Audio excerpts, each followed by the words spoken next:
ಎಲ್ಲರಿಗೂ ನಮಸ್ಕಾರ. ಭಗವತಿಯ ಮುಂದಿನ ರೂಪವೇ ಧೂಮಾವತಿ ದೇವಿ. ಧೂಮಾವತಿ ದೇವಿ ದೇವತೆಗಳಲ್ಲೆಲ್ಲ ವಯೋವೃದ್ಧಳಾದವಳು.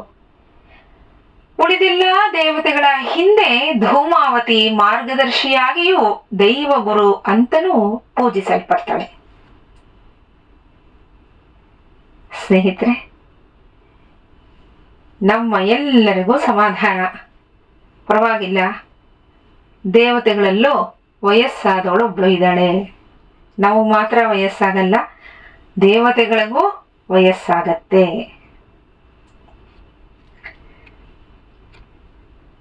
ಹಾಗೆ ತಿಳ್ಕೊಳ್ಳೋದಲ್ಲ, ದೇವತೆಗಳ ಹಿಂದೆ ಧೂಮಾವತಿ ಮಾರ್ಗದರ್ಶಿಯಾಗಿಯೂ ದೈವಗುರು ಅಂತನೂ ಪೂಜಿಸಲ್ಪಡ್ತಾಳೆ ಅಂತ ಹೇಳ್ತಾರೆ. ಯಾಕೆ ಅಂದ್ರೆ ಒಂದು ಸೂಕ್ಷ್ಮವಾದ ಅಂಶ ಇಲ್ಲಿ.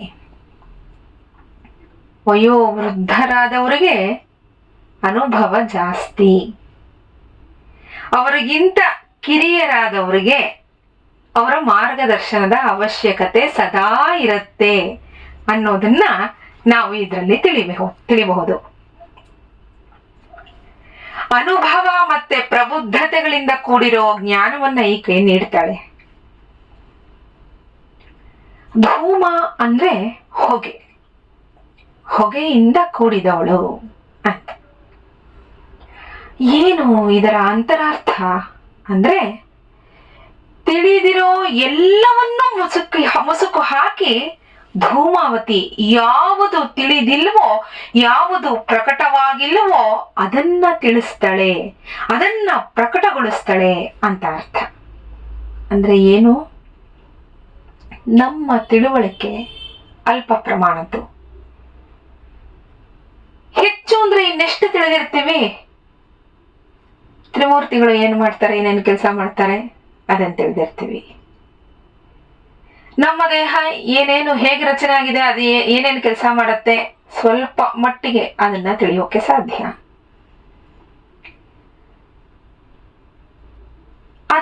ಅದರಾಚೆಗೆ ಸೃಷ್ಟಿಯಾಗಿದೆ, ಎಲ್ಲ ಪ್ರಾಣಿಗಳು ಎಲ್ಲ ಸೃಷ್ಟಿಯಾಗಿವೆ, ಎಲ್ಲ ಸರಿ.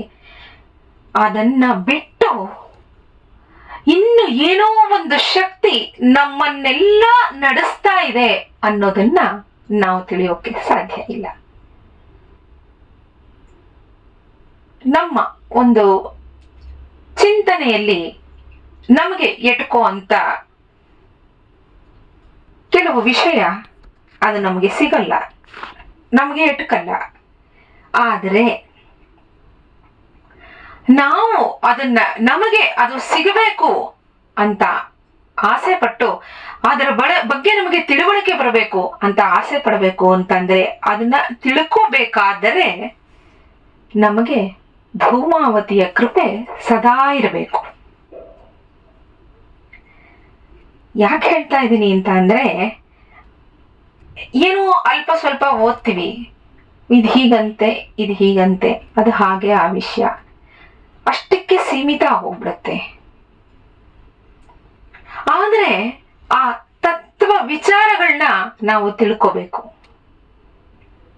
ಅದಕ್ಕೆ ಈಕೆಯ ಕೃಪೆ ಬಹಳ ಮುಖ್ಯ. ಅದನ್ನೇ ಇಲ್ಲಿ ಹೇಳಿರೋದು, ತಿಳಿದಿರೋ ಎಲ್ಲವನ್ನೂ ಮುಸುಕಿ ಹಾಕಿ ನಮಗೆ ಏನೇನು ಗೊತ್ತು, ನಮ್ಗೆ ಅದು ಗೊತ್ತು, ಇದು ಗೊತ್ತು ಅಂತೆಲ್ಲ ನಾವು ಅನ್ಕೋತಿರ್ತೀವಲ್ಲ, ಅದರಾಚೆಗೆ ಇರೋ ಅಂತ ಆ ಶಕ್ತಿ ಯಾವುದು ಅಂತ ಈಕೆ ತಿಳಿಸ್ಕೊಡ್ತಾಳೆ. ಯಾವುದು ನಮಗೆ ತಿಳಿದಿಲ್ವೋ, ಯಾವುದು ನಮ್ಮೆದುರಿಗೆ ಪ್ರಕಟವಾಗಿಲ್ವೋ ಅದನ್ನ ತಿಳಿಯುವಂತ ದಾರಿಯನ್ನ ನಮಗೆ ಇವಳು ತೋರಿಸ್ತಾಳೆ. ಈಕೆ ಪ್ರಕೃತಿ ಸ್ವರೂಪಿಣಿಯಾಗಿದ್ದು ಶಿವನಿಲ್ಲದ ಕೇವಲ ಶಕ್ತಿ ಸ್ವರೂಪಿಣಿಯಾಗಿದ್ದಾಳೆ. ನಾವು ನೋಡ್ತಾ ಬಂದಿದ್ದೀವಿ, ಪ್ರತಿಯೊಂದು ರೂಪಗಳಲ್ಲಿ, ದಶಮಹಾವಿದ್ಯೆ ರೂಪಗಳಲ್ಲಿ ಅಲ್ಲಿ ಪರಮಾತ್ಮ ಮತ್ತೆ ಆ ಕಾಮೇಶ್ವರ ಕಾಮೇಶ್ವರಿ ಇಬ್ಬರ ಸಾನ್ನಿಧ್ಯವೂ ಪ್ರತಿಯೊಂದರಲ್ಲೂ ನಾವು ನೋಡ್ತಾ ಇದ್ದೀವಿ. ಆದರೆ ಧೂಮಾವತಿ ರೂಪದಲ್ಲಿ ಕೇವಲ ಶಕ್ತಿಯನ್ನ ಮಾತ್ರ ನಾವು ನೋಡ್ತೀವಿ. ಅಲ್ಲಿ ಪುರುಷ ಇಲ್ಲ, ಪ್ರಕೃತಿ ಮಾತ್ರ. ಅವಳ ದುರ್ವಾಸನೆ ಸಾಂಸಾರಿಕ ಸಂಕಟಗಳು, ಬಡತನ, ರೋಗ ರುಜಿನಾದಿಗಳಿಂದ ಜೀವಿಯನ್ನ ಮುಕ್ತಗೊಳಿಸೋ ಶಕ್ತಿಗಳನ್ನ ಪಡ್ಕೊಂಡಿದೆ.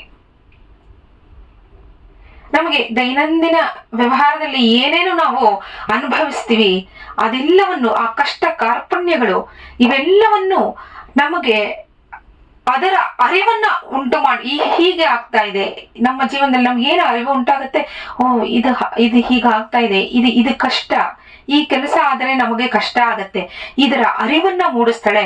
ಹಾಗೆ ಆ ಸಂಕಟ, ಸಾಂಸಾರಿಕ ಸಂಕಟಗಳಿಂದ, ಬಡತನಗಳಿಂದ, ರೋಗ ರುಜಿನಗಳಿಂದ ನಮ್ಮನ್ನ ಮುಕ್ತಿಗೊಳಿಸೋದು ಈಕೆಯೇ. ನಾವು ನಮ್ಮ ಹುಟ್ಟು ಸಾವುಗಳ ಆದಿ ಅಂತ್ಯವನ್ನ ಅರಿಯದ ಅಜ್ಞಾನಗಳಲ್ಲಿ ತೊಳ್ಳಾಡ್ತಿರ್ತೀವಿ. ಜೀವಿಗಳಿಗೆ ಎರಡು ಕಡೆಗಳಲ್ಲೂ ಅವಳು ಧೂಮದಂತೆ ಆವೃತಳಾಗ್ತಾಳೆ. ಏನಿದು ಎರಡು ಕಡೆಗಳಲ್ಲೂ ಧೂಮದಂತೆ ಆವೃತಳಾಗಿರೋದು ಅಂತ ಅಂದ್ರೆ ಜೀವಿಯ ಸ್ವರೂಪ ಜ್ಞಾನವನ್ನ ಕಂಡುಕೊಳ್ಳುವ ಸಲುವಾಗಿ ಅವಳು ಜೀವಿಯ ಪ್ರಜ್ಞೆಯನ್ನ ಅಜ್ಞಾನದಿಂದ ಬೇರ್ಪಡಿಸಿ ಉದ್ಧಾರ ಮಾಡ್ತಾಳೆ. ಅಂದ್ರೆ ಮನಸ್ಸನ್ನ ಶಾಂತವನ್ನಾಗಿಯೂ ಪವಿತ್ರವನ್ನಾಗಿಯೂ ಸ್ಥಿರಗೊಳಿಸ್ತಾಳೆ. ಹಾಗೆ ಮೌನವೇ ಅವಳಾಗ್ತಾಳೆ. ಯಾಕೆ ಈ ಮೌನ ಅನ್ನೋ ಪದ ಇಲ್ಲಿ ಬಂತು? ಮನಸ್ಸನ್ನ ಶಾಂತವಾಗಿ ಮಾಡ್ತಾಳೆ, ಪವಿತ್ರವನ್ನಾಗಿ ಮಾಡ್ತಾಳೆ. ಆ ಮನಸ್ಸು ಶಾಂತವಾಗಿರ್ಬೇಕು, ಪವಿತ್ರವಾಗಿರ್ಬೇಕು. ಆಗ ಅಲ್ಲಿ ಆ ರೀತಿಯಾದ ಮನಸ್ಸಿನಲ್ಲಿ ಭಗವಂತನನ್ನ ಪ್ರತಿಷ್ಠಾಪಿಸಿಕೊಳ್ಳೋದು ಬಹಳ ಸುಲಭ. ಯಾಕೆಂದ್ರೆ ಅಲ್ಲಿ ಬೇಡವಾದ ಚಿಂತೆಗಳು, ಯಾವುದೇ ರೀತಿಯ ಕೆಟ್ಟ ಆಲೋಚನೆಗಳು ಯಾವುದೂ ಇರಲ್ಲ. ಪ್ರಸನ್ನತೆಯಿಂದ ಆ ಮನಸ್ಸು ಕೂಡಿರುತ್ತೆ.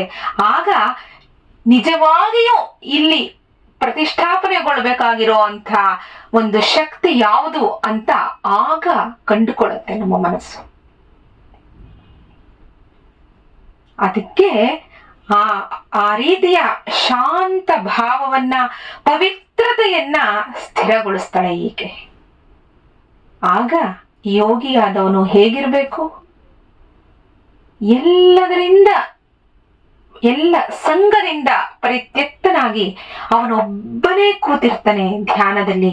ಪರಮಾತ್ಮನ ಧ್ಯಾನದಲ್ಲಿ ಕೂತಾಗ ಯಾವುದೋ ಬೇಡ ಅನ್ಸತ್ತೆ. ಆಗ ಅವನು ಮೌನವಾಗ್ತಾನೆ. ಆ ಮೌನ ಸ್ವರೂಪಿಣಿಯೇ ಧೂಮಾವತಿ. ಈಕೆಯನ್ನ ಉಗ್ರತಾರೆ ಅಂತ ಹೇಳ್ತಾರೆ. ಇವಳಿಗೆ ಶರಣಾದ್ರೆ ವಿಪತ್ತುಗಳು ನಾಶವಾಗಿ ಸಂಪತ್ತುಗಳು ಲಭಿಸತ್ವೆ. ಇವಳೇ ಉಗ್ರತಾರೆ. ಏನು ಮಾಡ್ತಾಳೆ ಇವಳು? ಭಯಾನಕಳಾಗಿರ್ತಾಳೆ. ಆ ರೀತಿ ಯೋಚನೆ ಬೇಡ.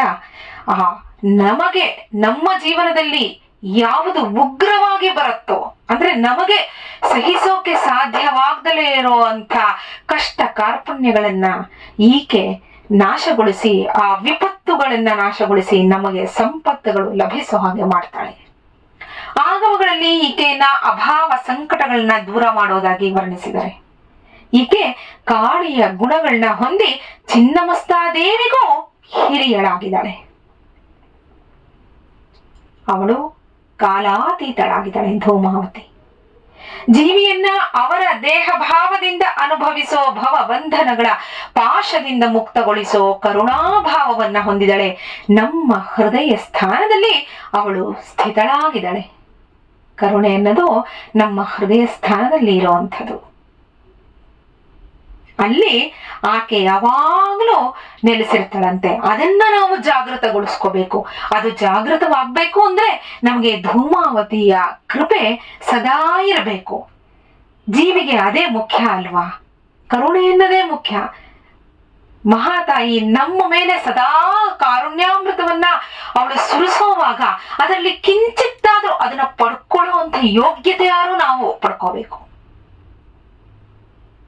ಇಲ್ಲದೆ ಹೋದ್ರೆ ನಾವು ಆಕೆಯ ದೃಷ್ಟಿಯಲ್ಲಿ ಎಷ್ಟು ಸಣ್ಣವರಾಗ್ಬಿಡ್ತೀವಿ ಅಲ್ವಾ?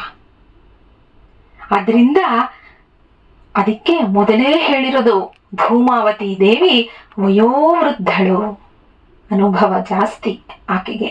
ನಾವು ಏನು ತಪ್ಪು ಮಾಡಿದ್ರೂ ಆಕೆ ಸಹಿಸ್ಕೊತಾಳೆ. ನಮ್ಮ ಹೃದಯ ಸ್ಥಾನದಲ್ಲಿ ಸ್ಥಿತಳಾಗಿದ್ದಾಳೆ. ಆಕೆ. ನಾವು ಅವಳ ಕೃಪೆಯಿಂದ ಅವಳನ್ನ ಉಪಾಸನೆ ಮಾಡಿ ಅವಳ ಕೃಪೆಯಿಂದ ಆ ಒಂದು ಸ್ಥಾನವನ್ನ ಜಾಗೃತಗೊಳಿಸ್ಕೋಬೇಕು. ಈಕೆ ಕಪ್ಪು ಬಣ್ಣದವಳು, ವಯೋವೃದ್ಧಳು, ಜೀವನದ ವಿಕಾರಗಳನ್ನ ತೋರಿಸೋ ಯೋಗಿನಿ ಇವಳು. ಧೂಮಾವತಿ ಜಪಮಂತ್ರ ಅವಳ ಹೆಸರಿನ ಬೀಜಾಕ್ಷರಗಳನ್ನ ಹೊಂದಿದೆ. ಧೂಮ್ ಅಂದ್ರೆ ಹೊಗೆಯಾಗಿದ್ದು ಅದು ಜೀವಿಯ ಎಲ್ಲ ತಮಸ್ಸುಗಳನ್ನೂ ಆವೃತಗೊಂಡು ಸಾತ್ವಿಕತೆಯನ್ನ ಉತ್ಕ್ರಮಣಗೊಳಿಸುತ್ತೆ. ಅದರಿಂದಲೇ ನಮಗೆ ಇರೋ ಕತ್ತಲೆಯನ್ನ, ಅಂದ್ರೆ ನಮಗೆ ಆ ಜ್ಞಾನದ ಮೇಲಿರೋ ಅಜ್ಞಾನದ ಹೊದಿಕೆಯನ್ನ ದೂರೀಕರಿಸೋಳು ಈಕೆಯೇ. ಇವಳ ಉಪಾಸನೆ ಬಹಳ ಮುಖ್ಯ. ಪಿಪ್ಪಲಾದ ಮಹರ್ಷಿಗಳು ಈ ಧೂಮಾವತಿ ಮಂತ್ರದ್ರಷ್ಟಾರರಾಗಿದ್ದಾರೆ. ಸ್ನೇಹಿತರೆ, ನಾಳೆ ಬಗಳಾಮುಖಿಯ ಬಗ್ಗೆ ಒಂದಿಷ್ಟು ವಿಷಯವನ್ನ ತಿಳ್ಕೊಳ್ಳೋಣ. ನಮಸ್ಕಾರ.